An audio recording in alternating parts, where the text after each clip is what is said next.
So where are we headed? That's the question we all have. Hyperinflation, possibility. The Amero, that's what the CFR is scheduled for 2010, a new currency.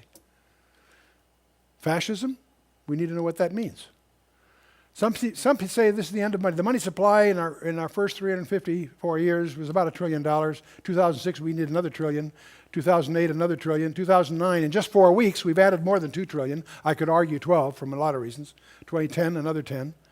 The total credit market growing, of course, excessively. So some people see as these debts increase, you've got to borrow to fill the interest on those debts, and so it escalates, and the rate increases, and you finally end up in what's called hyperinflation.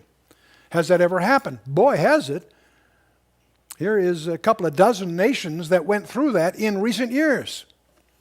Let's take one that I'm familiar with from my family point of view. In Germany, from 1919 to 1923, my grandparents sold a restaurant to retire. When the escrow opened, it was enough to retire on. When the escrow closed, they had enough to buy a loaf of bread. Why?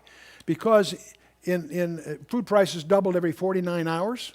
A loaf of bread in 1920 cost 1 mark, but a loaf of bread in 1923 cost 726 million marks. Famous hyperinflation in Germany. Is it unique? No, it's not. Greece did a very similar thing from 43 to 53. Prices doubled every 48 hours. The inflation rate ultimately reached a rate of 8.5 billion% per month, if you can. And these things go beyond imagining. But they happen. And when they happen, by the way, they happen suddenly. They happen suddenly. It goes out of control.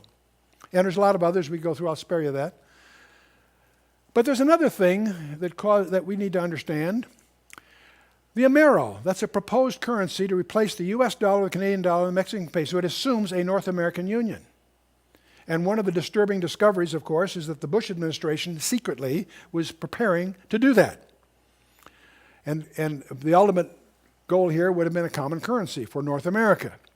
And that, of course, was deemed by observers as ridiculous. Why? Because it would take a major crisis, massive U.S. government debt, unbridled credit expansion, prospect of major property collapse. That was published by Jerry Corsi's book, The Late Great USA, over a year ago. Was it 2 years ago? Anyway, 2 years ago.